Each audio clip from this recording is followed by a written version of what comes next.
Sobre as operações ocultas da natureza. Há um soldado ultramontano. Visto que em certos corpos naturais surgem ações naturais, cujos princípios não podem ser manifestamente apreendidos. Vossa amizade requisitou de mim que vos escreveste meu parecer sobre isto. Certamente, vemos que os corpos obedecem aos movimentos dos elementos neles dominantes, como a pedra, que se move ao meio do planeta segundo a propriedade da Terra, e nela é dominante, e os metais, que segundo a propriedade da água, possuem a virtude de resfriar. Logo, tem origem evidente, sobre a qual não há nenhuma dúvida, quaisquer ações e movimentos de corpos elementados, que ocorram segundo a propriedade e virtude dos elementos a partir dos quais estes corpos são compostos. Contudo, há certos movimentos e ações dos corpos que não podem ser causados pelas virtudes dos elementos, como o fato de que o ímã atrai o ferro, ou o de que certo remédio sempre purga determinado rumor de determinadas partes do corpo. É necessário, portanto, reduzir tais ações a certos princípios mais elevados. Devemos considerar que, segundo a virtude de um agente superior, há dois modos pelos quais um agente inferior age ou é movido. De um primeiro modo, enquanto a ação procede do agente inferior, segundo a forma ou a virtude nele impressa pelo superior, assim como a lua ilumina pela luz que recebe do sol. De um segundo modo, o agente inferior opera somente pela virtude do superior, sem que nenhuma forma tenha sido recebida para o agir, mas apenas pelo movimento exercido pelo agente superior. Assim como o carpinteiro utiliza a serra para cortar, este corte é principalmente ação do artífice e secundariamente da serra, na medida em que esta é por ele movida, e não porque tal ação resulte de alguma forma ou virtude que na serra permaneça após o movimento do artífice. Se, portanto, os corpos elementados participam em certas ações ou movimentos de agentes superiores, é necessário que isto se dê de um dos dois modos mencionados. Ou as ações desta natureza resultariam de formas ou virtudes impressas nos corpos elementados por agentes superiores. Ou tais ações resultariam apenas da moção desses corpos elementados realizada por tais agentes. Ora, estes agentes superiores, que excedem a natureza de elementos e elementados, não são apenas os corpos celestes, mas também as superiores substâncias separadas. E encontramos nos corpos inferiores, da parte destes dois agentes, algumas ações ou movimentos que não procedem de nenhuma forma impressa nos corpos inferiores, mas apenas da moção dos agentes superiores. A água do mar, que flui e reflui, realiza tal movimento à revelia da propriedade do elemento pela virtude da lua, não por uma forma impressa na água, mas pela própria moção da lua, pela qual a água é movida pela lua. Surgem também certos efeitos de imagens necromânticas, os quais procedem não de quaisquer formas que elas tenham recebido, mas da ação de demônios que nelas operam, o que também cremos que às vezes se dê pela operação divina ou ainda dos anjos bons, pois que os enfermos se curassem à sombra do apóstolo Pedro, ou que doenças fossem repelidas ao toque das relíquias de algum santo, são coisas que não se deram por meio de uma forma posta nestes corpos, mas somente por uma operação divina, que faz uso destes corpos para tais efeitos.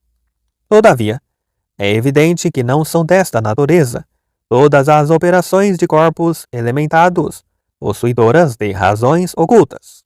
Primeiro, porque as mencionadas operações, que não resultam de uma forma impressa, não se encontram em comum em todos os que são de uma mesma espécie. Nem toda água flui e reflui segundo o movimento da lua. Nem todos os ossos dos mortos que se empregam curam os doentes. Contudo, encontra-se em certos corpos determinadas operações ocultas que convêm igualmente a todos os que são de uma mesma espécie, como todo ímã que atrai o ferro, donde resta que as operações deste tipo resultem de algum princípio intrínseco que seja comum a todos os que pertencem a tal espécie. Segundo, porque as operações que mencionamos não procedem sempre de tais corpos, o que é sinal evidente de que não provém de alguma virtude interna ou permanente, mas apenas do movimento de um agente superior. Assim como a serra não corta sempre a madeira junto a ela, mas apenas quando movida pelo artífice para este efeito. Entretanto, há certas ações ocultas nos corpos inferiores, as quais, sempre que aplicadas a seus passivos, produzem efeitos idênticos, como o ruibarbo, que sempre purga determinado humor, donde cabe que uma ação desta natureza provenha de alguma virtude interna e permanente em tal corpo. Assim, resta considerar qual seria aquele princípio intrínseco permanente do qual procedem tais operações. Ora, é evidente que se trata de uma potência, pois dizemos ser uma potência, o princípio intrínseco pelo qual ou um agente age, ou um paciente sofre, e esta potência, na medida em que se refere ao último grau em que algo pode atuar, adota o nome e a razão de virtude. Mas a virtude, que é princípio de tais ações ou paixões, claramente mostra derivar-se da forma específica da coisa. De fato, todo acidente próprio de uma espécie deriva de princípios essenciais daquela espécie. É por isso que, para indicar as paixões próprias de seus sujeitos, adotamos, no lugar da causa, uma definição que designa princípios essenciais da coisa. Ora, o princípio de essência e de equidade é justamente a forma existente na matéria determinada. Logo, é necessário que as virtudes em questão procedam da forma destas coisas, segundo estas existem em suas matérias próprias.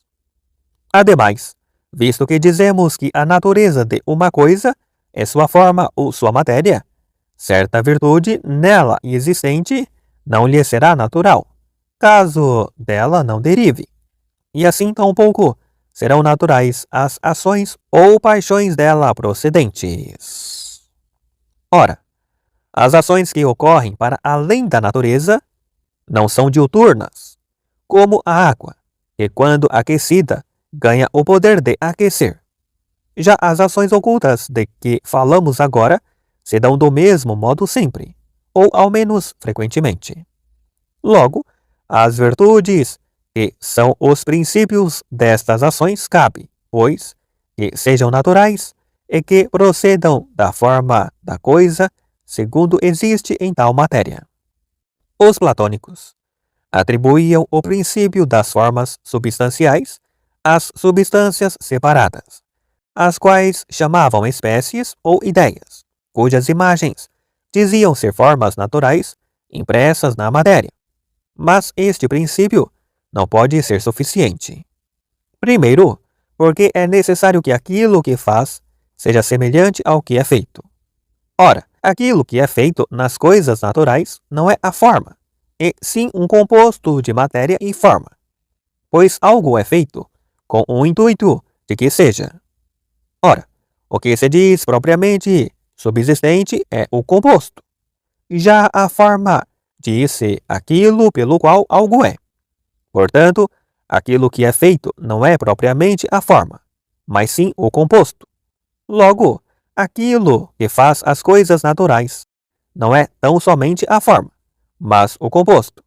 Segundo, porque é necessário que as formas que existem sem matéria sejam imóveis, pois o movimento é o ato daquilo que existe em potência, o que convém primeiramente à matéria, donde é necessário que tais formas sempre se apresentem do mesmo modo. Assim, a partir de uma causa que se apresenta do mesmo modo, procedem formas que se apresentam uniformemente, fato que não se dá nas formas dos corpos inferiores, devido à geração e corrupção neles existentes. Resta, portanto, que os princípios de suas formas são os corpos celestes, que, dispondo-se de modo diverso, segundo sua aproximação e seu afastamento, causam geração e corrupção nos inferiores. Nada obstante, as mencionadas formas, de fato, procedem das substâncias separadas como de seus princípios primeiros, as quais, mediante a virtude e o movimento dos corpos celestes, imprimem na matéria corporal as formas nelas inteligidas. E como demonstramos que as ações e virtudes dos corpos naturais são causadas por formas específicas, segue-se que devam reduzir-se ulteriormente a princípios mais elevados, e ainda mais ulteriormente às substâncias intelectuais separadas. Nas próprias operações das coisas naturais, transparece certo vestígio de ambos os princípios. Provém do corpo celeste o fato de que tais obras da natureza ocorrem justamente com certa transmutação, e segundo um espaço de tempo determinado, por cujo movimento é definida a medida do tempo. Já a partir as substâncias separadas intelectuais, tem-se nas obras da natureza que estas procedem por vias determinadas e a fins determinados, segundo ordem e modo maximamente coerente, como as que são feitas pela arte, pois toda obra da natureza parece ser obra de um sábio, motivo pelo qual se diz que a natureza opera com sagacidade. Ora, é necessário que a obra do sábio seja ordenada, e de fato, propriamente dizemos, ser pertinente ao sábio, que ele tudo disponha numa ordem conveniente. Portanto, como as formas dos corpos inferiores provém da sabedoria da substância separada mediante virtude e movimento dos corpos celestes, é necessário que se encontre nas próprias formas dos corpos inferiores certa ordem, a saber, que algumas sejam mais imperfeitas e mais vizinhas à matéria, enquanto que outras sejam mais perfeitas e mais próximas aos agentes superiores. As formas mais imperfeitas e mais próximas à matéria são as dos elementos, a partir das quais os demais corpos inferiores compõem-se materialmente. Corpos estes que são tanto mais nobres quanto mais atingem, afastando-se da contrariedade dos elementos, certo equilíbrio de mistura, pelo qual se assemelham, de certo modo, aos corpos celestes, que são alheios a qualquer contrariedade. Ora, o meio que se compõe de contrários não é nenhum deles em ato, mas apenas em potência.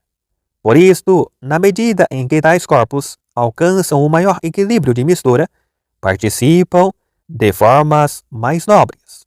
E é por tal razão que o corpo humano, que é a mais temperada das misturas, como o indica a excelência do ato no homem, teria a mais nobre forma, a alma racional.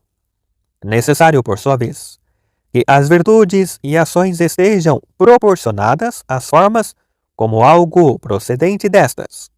E é por isso que as formas dos elementos, que são maximamente materiais, seguem-se qualidades ativas e passivas, como quente e frio, úmido e seco, e outras qualidades similares pertinentes à disposição da matéria. Já as formas dos corpos mistos, inanimados, como as das pedras e dos metais, têm afora as virtudes e ações das quais participam pelos elementos dos quais são compostas. Algumas outras virtudes e ações mais nobres que derivam de suas formas específicas, como é o caso do ouro, que tem a virtude de alegrar o coração, e da safira, que tem a virtude de constringir o sangue. E sempre assim ascendendo, quanto mais nobres as formas específicas, tanto mais excelentes são as virtudes e operações que delas procedem. Até o ponto em que a mais nobre forma, que é a alma racional, tem virtude e operação intelectivas, o que não apenas transcende a virtude e a ação dos elementos, mas também toda a ação e virtude corporais.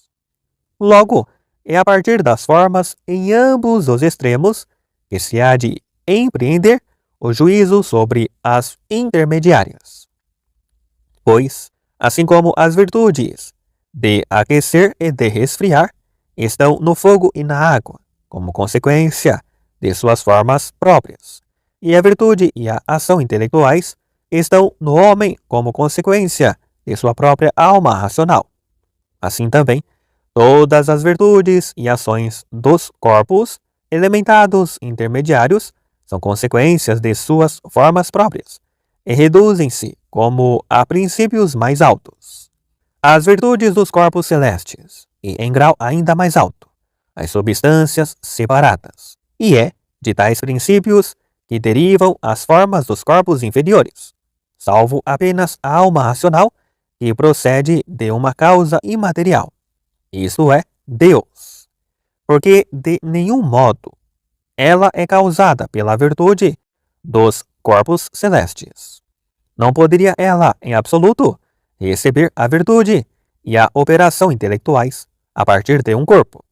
Logo, como as virtudes e ações derivam da forma específica, que é comum a todos os indivíduos de uma mesma espécie, não é possível que certo indivíduo de uma dada espécie obtenha, por ter sido gerado sob determinada posição dos corpos celestes, uma virtude que esteja para além dos demais indivíduos desta espécie. No entanto, é possível, no caso de indivíduos da mesma espécie, que a virtude e a operação que dela resultam sejam adquiridas mais remissamente ou mais intensamente, devido a uma diversa disposição da matéria e a uma diversa posição dos corpos celestes, quando da geração deste ou daquele indivíduo.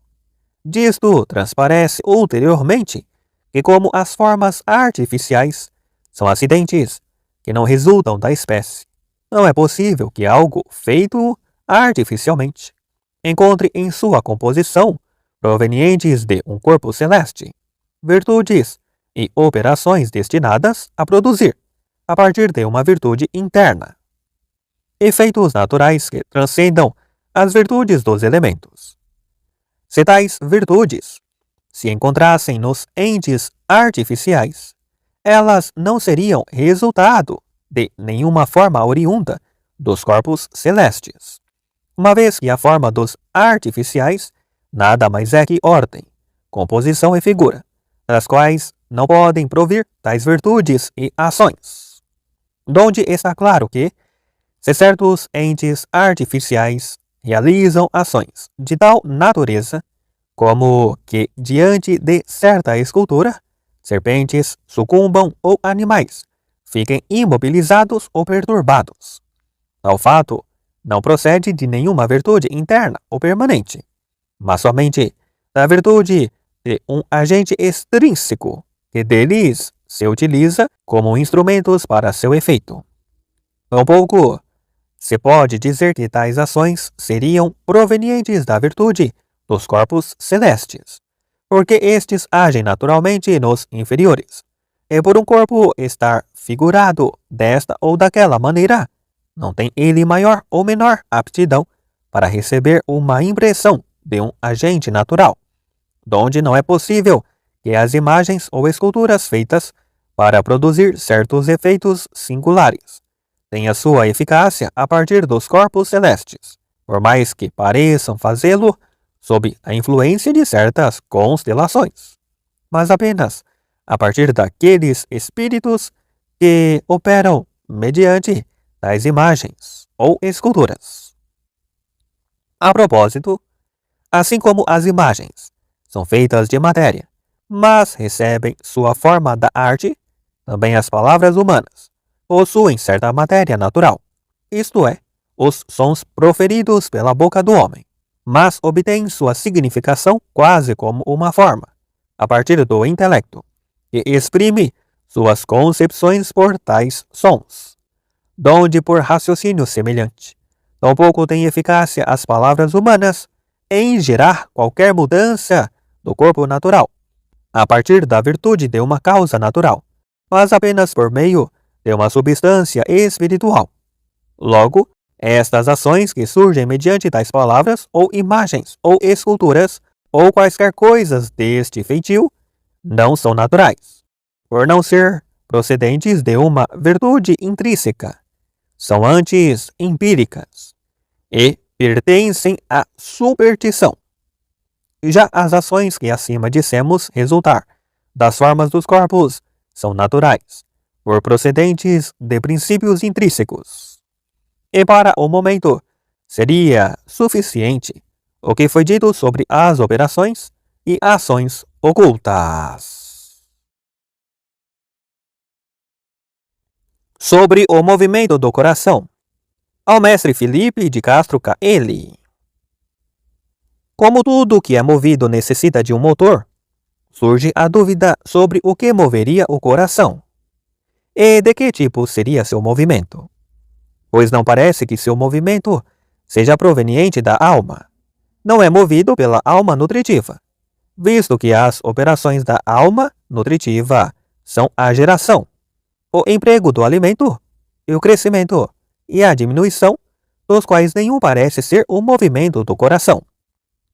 E há alma nutritiva também nas plantas, ao passo que o movimento do coração é próprio apenas dos animais. Tal movimento tampouco aparenta provir da alma sensitiva, nem da intelectiva, pois o intelecto e os sentidos não se movem senão mediante apetite, e o movimento do coração é involuntário. Ora, nem natural ele pareceria ser, uma vez que ruma a direções contrárias. Compõe-se de um pulso e de uma atração. O movimento natural, por sua vez, atua em apenas uma direção, como o fogo, que se move para cima, e a terra para baixo. Porém, dizer que é violento o movimento do coração é completamente alheio à razão. É evidente que, uma vez subtraído este movimento, morre o animal, e nada violento conserva a natureza. Parece, portanto, que este movimento é maximamente natural, pois a vida animal e este movimento se seguem inseparavelmente. Dizem alguns, porém, que este movimento natural não procede de uma natureza particular intrínseca ao animal, mas de alguma natureza universal, ou alguma inteligência. Mas isto parece absurdo. Em todas as coisas naturais, as paixões próprias de um dado gênero ou espécie resultam de algum princípio intrínseco, pois são coisas naturais, aquelas cujo princípio de movimento reside nelas mesmas. Ora, nada é mais próprio dos animais que o movimento do coração. Uma vez cessado este movimento, cessa-lhes a vida. Portanto, é necessário que resida no próprio animal certo princípio deste movimento. Ademais, ainda que se causem certos movimentos nos corpos inferiores por uma natureza universal, eles nem sempre estão presentes no animal, como vemos no fluxo e no refluxo da maré, que resultam do movimento da lua e variam de acordo com ele. Ao contrário, o movimento do coração está sempre presente no animal. Assim, ele não resulta de uma causa separada, mas de algum princípio intrínseco. Dizem outros, porém, que o princípio deste movimento no animal seria o próprio calor, o qual, mediante os sopros por ele gerados, moveria o coração. Mas isto não é razoável. Aquilo que existe mais principalmente em alguma coisa tem de ser sua causa. Vimos que o movimento do coração é mais principal no animal, e mais contemporâneo à sua vida do que qualquer alteração segundo o calor. Logo, não é uma alteração do calor a causa do movimento do coração. Pelo contrário, é o movimento do coração a causa de tal alteração. Donde diz o filósofo sobre o movimento dos animais: é necessário que o que há de mover não se encontre assim por alteração. Ademais, um animal perfeito, que é o que se move por si próprio, maximamente alcança a semelhança a um universo completo, donde o homem, que é o mais perfeito dos animais, também ser chamado microcosmo por alguns. Ora, no cosmo, o primeiro movimento é o movimento local, que é causa da alteração e dos outros movimentos, donde também no animal, mas parece que o movimento local é o princípio da alteração do que o contrário. Por isto, seguindo esta semelhança, diz o filósofo no 8º livro da Física, que o movimento é como certa vida para tudo o que existe na natureza. Ainda, aquilo que existe em si é anterior ao que existe acidentalmente. O primeiro movimento de um animal é o movimento do coração. O calor, por sua vez, não move espacialmente senão acidentalmente. O que é em si próprio do calor é o alterar. O mover localmente se dá acidentalmente. Logo, é absurdo dizer que o calor seria o princípio do movimento do coração. Antes, é necessário designar-lhe uma causa que possa ser princípio em si de movimento local. Portanto, doravante é necessário tomar como princípio esta investigação, que, como disse o filósofo no 8º livro da Física, De quaisquer coisas que têm princípio de movimento nelas mesmas, dizemos mover-se por natureza, donde move-se a si mesmo o animal inteiro por natureza. Já seu corpo comporta tanto mover-se por natureza, quanto mover-se contra a natureza. Difere, pois, segundo qual movimento realiza aquele que se move, e de qual elemento ele se constitui. quando um animal se move para baixo, tal movimento é natural, tanto ao animal inteiro quanto ao seu corpo, porque no corpo do animal é predominante o elemento pesado.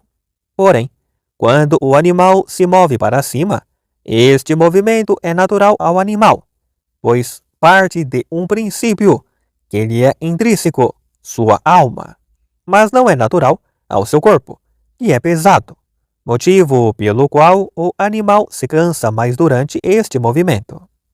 Nos animais, o movimento local é causado pelo apetite e pela apreensão sensitiva ou intelectiva, como ensina Aristóteles no 3º livro sobre a alma. Nos outros animais, todo o processo do movimento é natural, pois não agem por propósito, mas por natureza. Naturalmente, a andorinha faz seu ninho e a aranha faz sua teia. É próprio apenas do homem agir por um propósito, não por natureza. Não obstante, o princípio de qualquer operação sua é natural, pois, embora não saiba naturalmente as conclusões das ciências especulativas e práticas, senão que as encontra racionando, são-lhe naturalmente conhecidos os primeiros princípios indemonstráveis, a partir dos quais ele chega aos outros conhecimentos. De modo semelhante, da parte do apetite é natural ao homem apetecer o fim último, que é a felicidade, e fugir do sofrimento. Já apetecer as outras coisas não lhe é natural, mas procede-se ao apetite das outras pelo apetite do fim último, pois o fim nas coisas apetecíveis é como o princípio indemonstrável nas intelectuais, como consta do 2º livro da Física.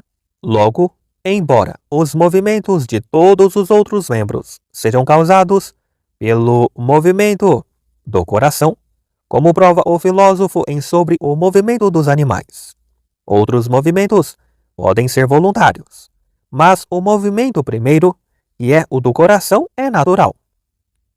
É necessário considerar, no entanto, que o movimento para cima é natural ao fogo, porque resulta de sua forma, donde também aquele que gera, que é quem dá a forma, é o que move localmente em si. E assim, como da forma do elemento resulta certo movimento natural, nada impede que de outras formas resultem outros movimentos naturais, pois vemos que o ferro naturalmente se move em direção ao ímã, mas este movimento não lhe é natural, segundo a razão do pesado ou leve, mas segundo tem tal forma, assim, portanto, também, no caso do animal, enquanto tem tal forma que é alma. Nada impede que possua certo movimento natural, e o motor deste movimento é quem dá a forma. De minha parte, digo que o movimento natural do animal é aquele do coração, porque, como diz o filósofo sobre o movimento dos animais, deve-se considerar que o animal é como uma cidade bem regida por leis. Nesta cidade, uma vez tendo sido estabelecida a ordem, não há necessidade de um monarca em separado que presida a cada uma das coisas que são feitas, senão que cada um faz o que lhe compete, como ordenado, e faz-se uma coisa após a outra, por costume.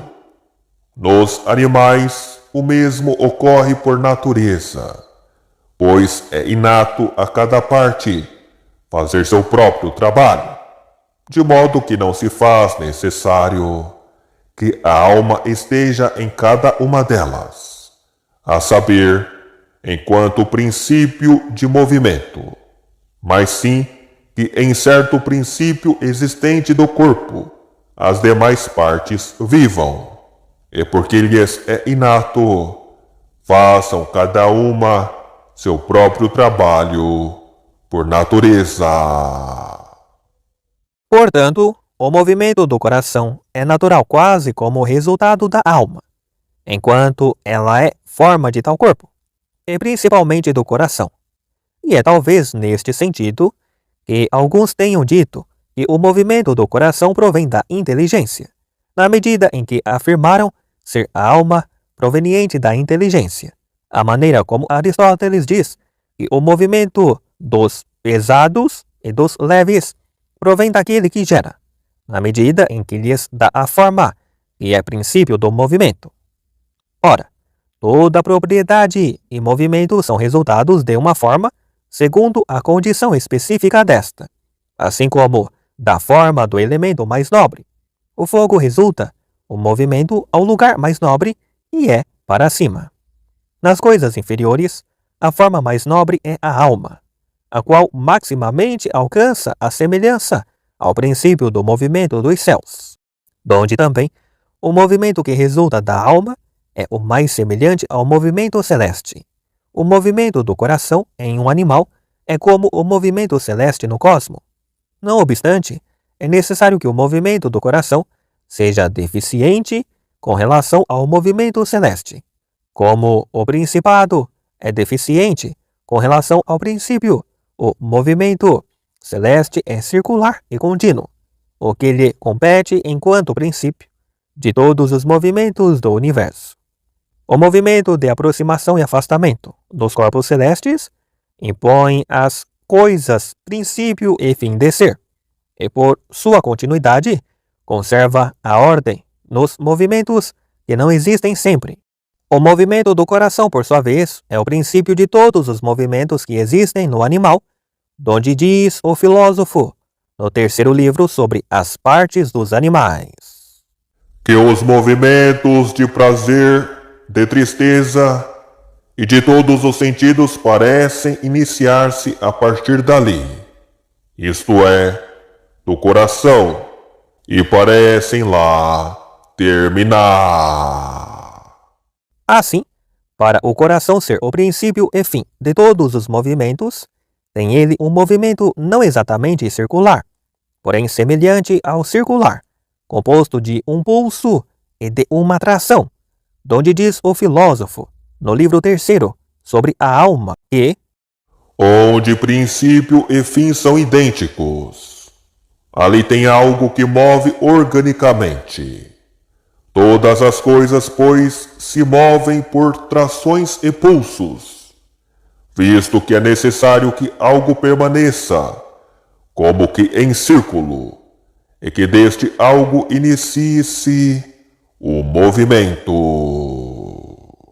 é este também um movimento contínuo durante a vida do animal, exceto quando se faz mister a intersecção de uma pequena demora entre o pulso e a tração, visto que este é deficiente com relação ao movimento circular. Assim, portanto, facilmente solucionamos quaisquer argumentos que se possam objetar em contrário, pois não dizemos que o movimento do coração é natural a este órgão, na medida em que é pesado ou leve, mas sim enquanto é animado por tal alma. E os dois movimentos que parecem contrários são, em verdade, partes de um só movimento composto por ambos, na medida em que carece da simplicidade do movimento circular, o qual, porém, ele imita, enquanto parte de si rumo a si mesmo, e assim não é inconveniente se ele, de certo modo, ruma a direções contrárias, visto que o movimento circular também o faz, à sua própria maneira. E tampouco é necessário que o movimento do coração seja causado pela apreensão e o apetite, embora seja causado pela alma sensitiva, pois não é causado pela alma sensitiva por sua operação própria, mas enquanto ela é forma e natureza de tal corpo. Já o movimento progressivo do animal é causado pela operação do sentido e do apetite, e por isto os médicos distinguem as operações vitais das operações animais. Também porque, cessando os animais, permanecem as vitais, denominando vitais as concomitantes com o movimento do coração.